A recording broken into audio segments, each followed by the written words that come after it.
इतना कहकर रौनक रजाई ढककर फिर से सो जाता है। तू वैसे नहीं मानेगा, रुक मैं अभी पानी लेकर आता हूँ। बस फिर क्या था, इतना कहकर वो भागते हुए बाथरूम में जाते हैं और पानी की एक बड़ी सी बाल्टी लाकर रौनक के ऊपर फेंक देते हैं। पानी पड़ते ही रौनक झट से उठ जाता है। ये आपने क्या किया पापा? अब तो उठेगा नहीं तो यही करना पड़ेगा ना। वैसे थैंक्स डैड, आपके कारण ना अब मुझे नहाने की भी जरूरत नहीं पड़ेगी। चलिए अब आप माँ से बोलकर मेरे कपड़े निकलवा दीजिए, तब तक मैं ब्रश कर लेता हूँ। वैसे कल ना आप एक काम और करना, नहलाने के साथ साथ मुझे ब्रश भी करवा देना। ये ब्रश करने में ना मुझे बहुत आलस आता है।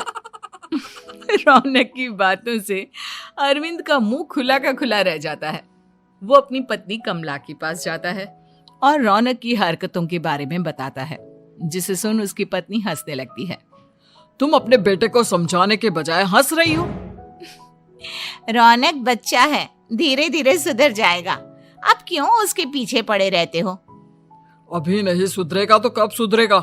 10वीं क्लास में है रौनक, वो अब कोई बच्चा नहीं रहा। अरविंद की इतना बोलते ही वहां रौनक भी आ जाता है। क्या डैड, मैंने आपको एक काम दिया था वो भी नहीं हुआ आपसे। अरे क्या हुआ बेटा? माँ, मैंने डैड से बोला था कि वो आपको बोलकर मेरे स्कूल की यूनिफॉर्म निकाल दे, लेकिन मेरे पीछे पड़ने के अलावा इनसे एक काम ढंग से नहीं होता। देख रही हो कमला, देख रही हो अपने लाडले को। अरे आप चुप रहिए जी। चलो बेटा, मैं तुम्हें कपड़े निकाल कर दे देती हूँ बस। ऐसे ही साल पर साल बीतते जाते हैं, लेकिन रौनक के रवैये में कोई बदलाव नहीं आता। वो पहले से भी ज्यादा आलसी और पूरी तरह अपने माता पिता पर निर्भर हो जाता है। 2 साल बाद पता नहीं कहाँ गायब रहता है पूरे दिन, अब तक तो आ जाना चाहिए था। अरे आप इतनी फिक्र क्यों कर रहे हो उसकी? दोस्तों के साथ खेल रहा होगा, आ जाएगा अभी। ये कोई टाइम है खेलने का? 10 बजने वाले हैं, इतनी रात में कौन खेलता है? कमला कुछ कहती उससे पहले ही रौनक वहां आ जाता है। मम्मी जल्दी से खाना लगा दो, बहुत भूख लग रही है। तुम्हें तब तक खाना नहीं मिलेगा जब तक तुम बता नहीं देते कि इतनी रात गए कहां से आ रहे हो। ओ प्लीज डैड, अब आप एसी पे प्रद्युमन बनकर मेरे सर पर बंदूक लेकर मत बैठ जाना। अपनी फालतू की बकवास बंद कर और बता कहां से आ रहा है। माँ अब समझाइए ना डैड को। बता देना बेटा, इनको भी तसल्ली हो जाएगी। आप बोल रही हैं तो बता देता हूँ, मैं दोस्तों के साथ मूवी देखने गया था, इसलिए देर हो गई। तो इन सब चीजों में मेरे पैसे उड़ाता है। कभी 1 रुपया कमाने के बारे में सोचा है तूने? जब देखो हवा की तरह पैसे उड़ाता रहता है। माँ अब आप इन्हें चुप करा दीजिए, वरना ना मुझे गुस्सा आ जाएगा। अच्छा क्या कर लेगा? बता ना क्या कर लेगा तू? वैसे बात तो ठीक ही है, मैं कर ही क्या सकता हूँ। पैसे तो फिर भी मैं आपसे ही मांगूंगा ना। चलिए अब ये सब बात छोड़िए और मम्मी मेरे लिए खाना लगा दीजिए। अभी लगा देती हूँ बेटा। मैं बता रहा हूँ कमला, एक दिन ये ऐसे ही बिगड़ जाएगा। ओफो, आप क्यों इतना पीछे पड़े रहते हो मेरे बच्चे के? बाद की बात में देखेंगे, अभी आप शांति से उसे खाना खाने देंगे। अगले दिन डैडी मुझे 10,000 रुपए चाहिए। हाँ? अब इतने पैसे क्यों चाहिए तुझे? डैड आप बिना सवाल किए कभी पैसे नहीं दे सकते क्या? जब तक तू बताएगा नहीं तुझे पैसे भी नहीं मिलेंगे। अरे अब आप अपने बेटे को पैसे भी नहीं दे सकते? नालायक, तेरी उम्र के लोग नौकरी करते हैं और एक तू है जो नौकरी करने का नाम ही नहीं लेता कभी। आप लोगों के होते हुए भला मैं नौकरी क्यों करूं?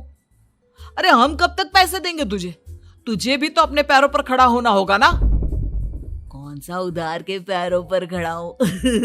अपने ही तो पैरों पर खड़ा हूं मैं। इसी तरह रौनक दिन प्रतिदिन लापरवाह होता जाता है। उसकी लापरवाही को देखते हुए अरविंद और कमला अपने बेटे की शादी कराने का फैसला लेते हैं और 1 महीने के अंदर अंदर ही रौनक की शादी मेघा नाम की लड़की से करा देते हैं। शादी के कुछ दिन बाद रौनक मुझे एक अच्छी सी साड़ी चाहिए, आप ला दोगे ना? हाँ, क्यों नहीं।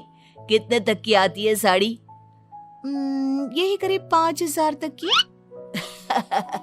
तुम चिंता मत करो, मैं आज ही डैडी से पैसे मांगकर तुम्हारे लिए साड़ी ले आऊंगा।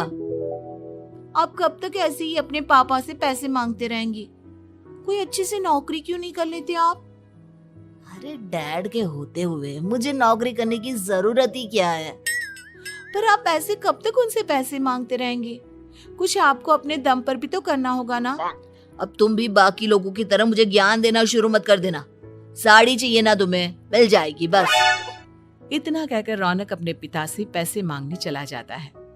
डैडी, मुझे 5,000 रुपया चाहिए। अब 5,000 क्यों चाहिए तुझे? वो मेघा को साड़ी चाहिए थी। अरविंद आगे बिना कुछ कहे चुपचाप उसे पैसे निकाल कर दे देता है। कुछ दिन बाद तुम्हें नहीं लगता कमला, रौनक हम पर पहले से भी ज्यादा डिपेंड हो गया है? मुझे तो अब उसके भविष्य की चिंता होने लगी है। कल को हमें कुछ हो गया तो वो क्या करेगा? काश तुमने पहले ये सोच लिया होता तो आज हमारा बेटा इतना लापरवाह नहीं होता। तब मुझे कहाँ पता था कि मेरा लाड प्यार उसे इतना बिगाड़ देगा कि वो इस हद तक लापरवाह बन जाएगा। कोई बात नहीं, अभी भी देर नहीं हुई। मुझे पता है उसे कैसे सुधारा जा सकता है। कैसे? अरविंद कुछ कहता उससे पहले रौनक वहां आ जाता है और पैसों के लिए हाथ फैलाने लगता है। डैड, मैं और मेघा बाहर घूमने जाना चाहते हैं। अरे वाह, ये आज सूरज कहाँ से निकला है? Dad please. अच्छा चलो अब मुद्दे की बात करो। मुझे अब 25,000 चाहिए। अब तुम्हें 1 रुपया भी नहीं मिलने वाला।